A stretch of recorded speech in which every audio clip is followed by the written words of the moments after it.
You have to pay for every belt that you win, there's a sanctioning fee. So now if a fighter wins an interim belt, he has to pay a sanctioning fee. If a fighter has just the regular belt, he has to pay a sanctioning fee. Then if a fighter is a super champion, then he has to pay a sanctioning fee. This is not good for the sport of boxing.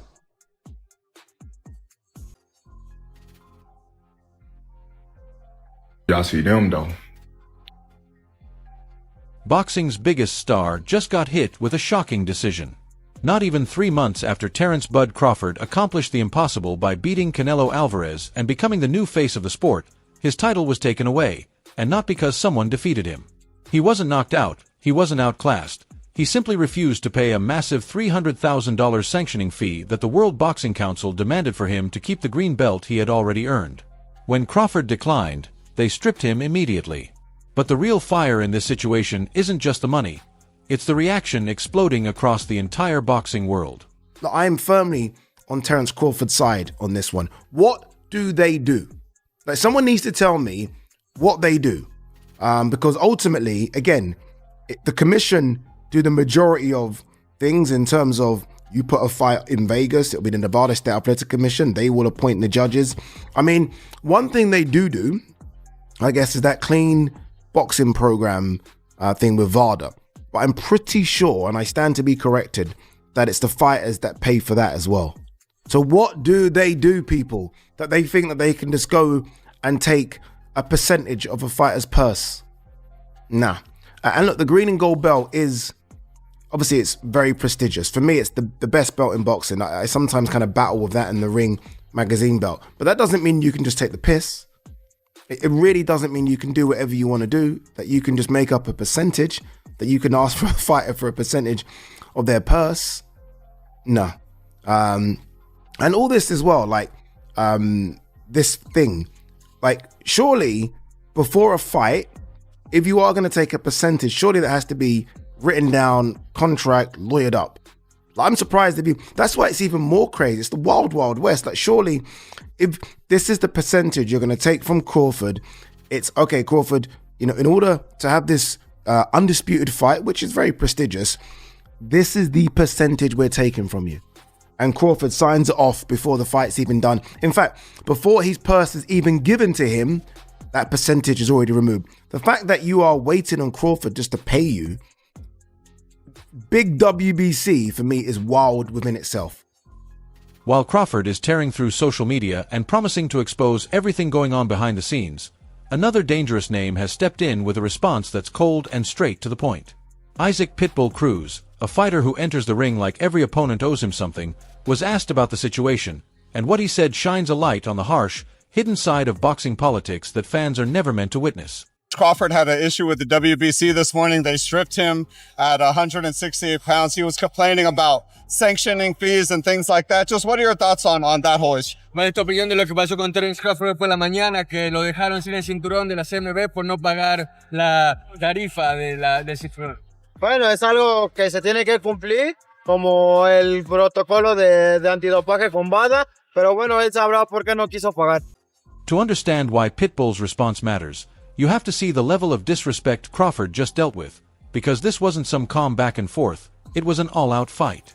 On December 3rd, news dropped that the WBC had officially stripped him of his super middleweight title, and Crawford didn't wait for statements or explanations. He jumped straight onto Instagram Live, furious and ready to speak his mind. In a rant that's already going viral, he stared into the camera and delivered a direct message to WBC President Mauricio Suleiman, saying, "Who do you think I am? You'd better slap yourself."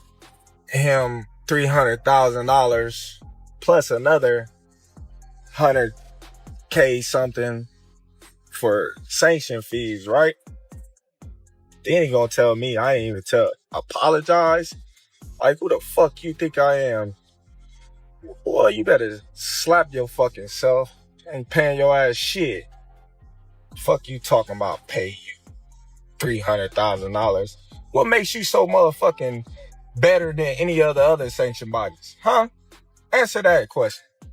What makes you better than the WBO, the IBF, or the WBA? Everybody accepted what I was giving them. But you, the WBC, think that you better than everybody, don't you?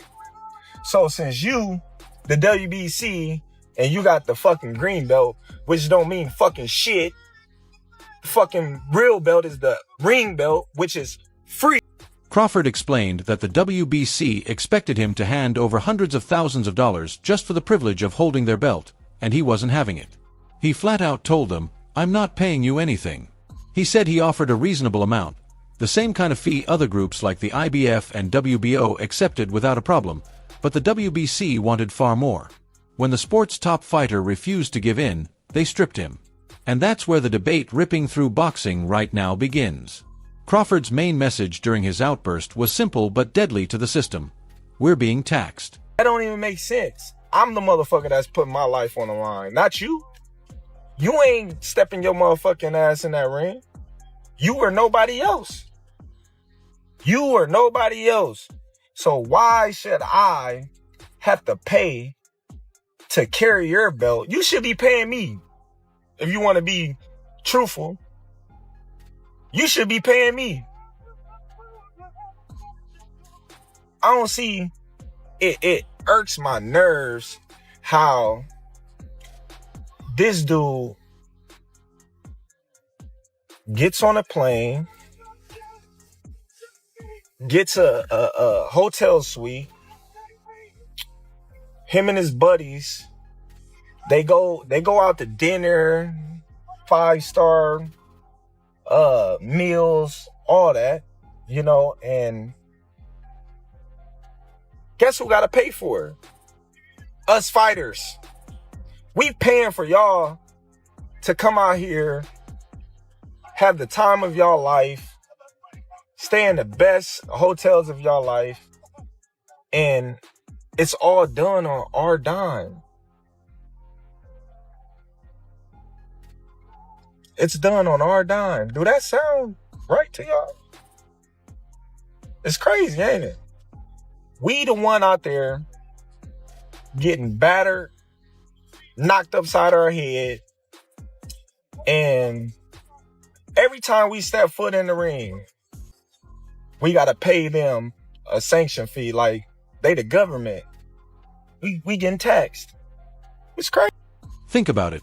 The fighters are the ones putting their lives on the line, taking punches, cutting weight, and risking lasting damage every time they walk into the ring, yet the sanctioning bodies, the people in suits who never get hit, use these huge fees to travel first class, stay in luxury hotels, and enjoy expensive meals on the fighters' money. Crawford called the green belt nothing more than a trophy and reminded everyone that the respected Ring Magazine belt, which represents the true lineal champion, is completely free, a symbol of real greatness, not a bill to be paid. By saying this out loud, Crawford is doing something risky. He's exposing the idea that the Alphabet Belts fans obsess over might actually be nothing more than expensive scams meant to drain fighters' bank accounts. We made a very clear 0.6%, which is $300,000, with $225,000 going to the Jose Sulaiman Boxers Fund, which is to help former fighters in need. And it is just regrettable. Not even a thank you or I'm sorry, taking a different route. No response. I wish him the best. But this is not. The WBC is huge, it's great. It's about greatness, and So where does Pitbull Cruz fit into all this chaos? Cruz is in the middle of his own fight week, getting ready to defend his title against Lamont Roach Jr., and when reporters approached him, they expected him to stand with Crawford or blast the system. Instead, he gave the calmest, most disciplined answer possible. No shouting, no anger. He just looked at the reporter and said, "We have to pay." It was a blunt, realistic reminder of how things work. Cruz said he respects Crawford's stance, but for him and his team, these fees are simply part of the job. He explained that they avoid getting involved in that type of drama. For Cruz, the sanctioning costs are just another challenge, like facing an awkward opponent or dealing with a tough referee. You don't cry about it, you handle it and keep going. This has created a striking divide in boxing. Crawford, the outspoken champion ready to fight the system to protect his money and pride, and Cruz, the focused professional who accepts the rules and marches forward. Yo, I appreciate you. I appreciate you. Because everybody in the world know You was going for Canelo. You was mad that I beat Canelo. It's okay. It happens, you know? But if you a real fan of the sport, you would have, you know, said congratulations instead of having that little smirk on your face, all mad and pouting. But listen though, you should have took the money and you should have been thankful and grateful that I was rocking your belt around as your champion. As your champion, the WBC champion, the undisputed champion at that. But you want to make it about you.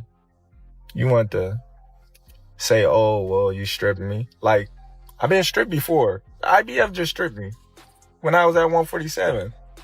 Doesn't matter. I'm still considered the undisputed champion. I'm still the champion in the division. Because you know why? The only belt that's recognizable as the champion is the ring belt, baby. That's the #1 belt in the division. That trumps. But Crawford's rant went way beyond money. He threw out a serious accusation that points to possible corruption at the top of the WBC, claiming Mauricio Suleiman was upset that he beat Canelo Alvarez. And this is where the double standard becomes impossible to ignore. Canelo held that same WBC belt for 2 years and refused to face his mandatory challenger, David Benavidez, the entire time. The WBC didn't punish him, didn't threaten him, didn't strip him. They let him keep the belt, the spotlight, and the payday. Yet the moment Crawford wins the title and refuses to pay an inflated fee, he's stripped on the spot. Crawford asked the question everyone else is asking: why are the rules different for him? It exposes the idea that these sanctioning bodies aren't unbiased officials. They're businesses protecting their most profitable stars and punishing anyone who won't play by their terms.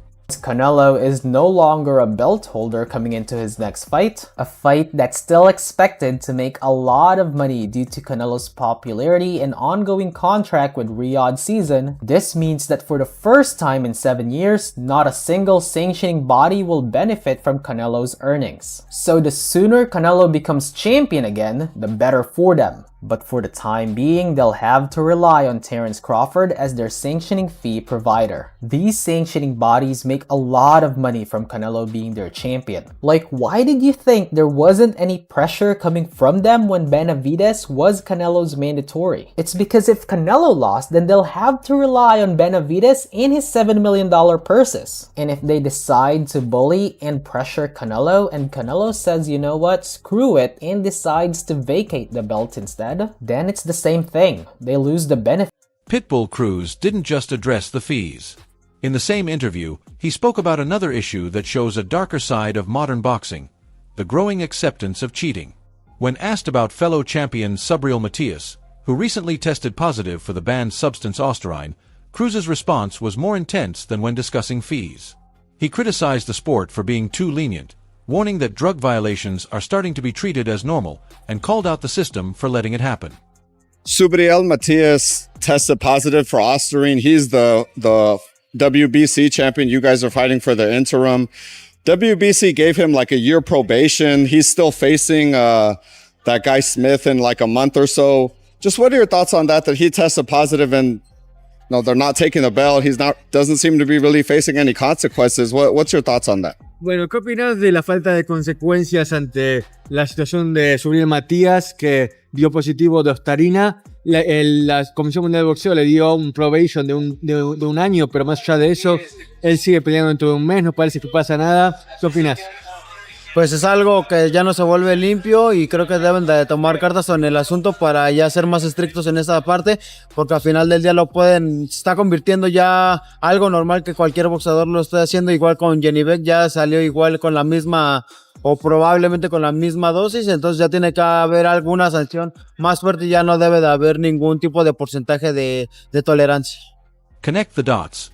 On one side, the sport strips a legendary champion like Crawford instantly over a money dispute. On the other, fighters test positive for performance-enhancing drugs, and the response is often slow and buried in bureaucracy. Cruz demands zero tolerance for doping because it genuinely harms athletes, yet the sanctioning bodies show their real priorities by punishing late payments immediately. It's clear where their focus lies, not on protecting fighters, but on protecting their profits. It's free! How you love that? $180,000 free. How much your belt cost? I wonder, how much your belt cost? Huh? I don't see no receipts on your belt. It's crazy. Y'all be having so much taxes on these belts. You got some nerves. It's crazy that you can sit up there and have all these belts. You know, you got the WBC silver, the WBA intern, the whatever belt y'all got, and you taxing these fighters every time they fight, and you claim that you for these fighters. You're not for these fighters. You probably worse than the promoters. But hey, I wish you the best, you know? I wish you the best, you and your company. So what's next? The WBC has tried to move quickly, ordering a fight between Hamza Shiraz and Christian Imolai to claim the vacant title. They want a new champion crowned fast, hoping everyone forgets that the real champion is still undefeated. But even that plan is hitting roadblocks. Reports show negotiations for the Shiraz versus Imolai fight are already stalling. The belt is stuck in limbo and has lost its prestige. By stripping Crawford, the WBC didn't damage his legacy, they damaged their own.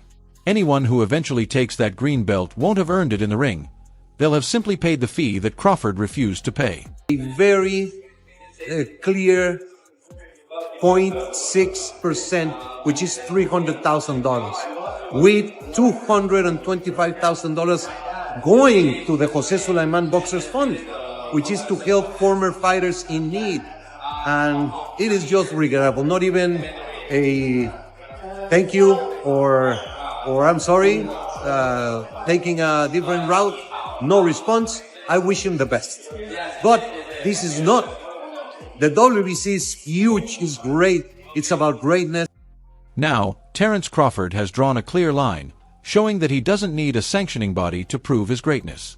Isaac Cruz, on the other hand, represents the harsh reality. To survive in boxing, sometimes you just have to pay the fee. This raises a question that could reshape the sport's future. If fans already know who the best fighter is and the Ring magazine belt costs nothing, why do we still let these organizations charge millions for a piece of green leather? Crawford just proved he's willing to walk away, and if more fighters follow his lead, the entire system could be at risk of collapse. BC Mauricio Suleiman does have a point, because historically it's always been 3%. That's what the fighters play, and that is what it is, and that's what it's always been. Obviously, a fight of this magnitude, which was being billed as Fighters of the Century, $50 million allegedly he got paid for that one. They don't want to take 3% off him. They said let's do 0.6%, which is $300,000. So I understand it, and that's just the way the system is. Don't tell me he's not paid the WBC sanction fees before, because he must have. But now what he's saying is, I don't want to pay that because I want to, the Ring magazine are the ones that have got it right. The Ring magazine obviously is one of the most historic belts and is considered the number one of the 4-belt era, the Ring magazine, but they don't charge. So that's where he's at, and that's the point he's making. But then how did the WBC then make their money if they don't make commissions off? It's like everyone charges for everything. All the other sanctioning bodies would have charged him as well, whatever that was. So it would appear to me that if there's 5 sanctioning bodies, which would have been the WBC, WBA, the IBF, the WBO, and the Ring magazine, that's why it's 0.6%. Because if you divide 3% by 5, you get 0.6%. I have very little respect for the WBC and the way they operate. I have very little respect for Mauricio Suleiman. I think they're a hypocritical, disingenuous organisation. But I don't think there's anything fundamentally wrong with what he said there. And if it is indeed the deployment of those funds go to the well-being of fighters, we can't have an industry that constantly talks about the need to look after its own, and then when it gets to the top end of the tree, the top end. So, what do you think? Was Crawford right to refuse the $300,000 and walk away from the belt, or should he have paid the fee to preserve history? That's all for today's video. If you enjoyed it, hit like, subscribe, and ring the bell so you never miss our upcoming content. And don't forget to share your thoughts in the comments. We'll see you in the next video.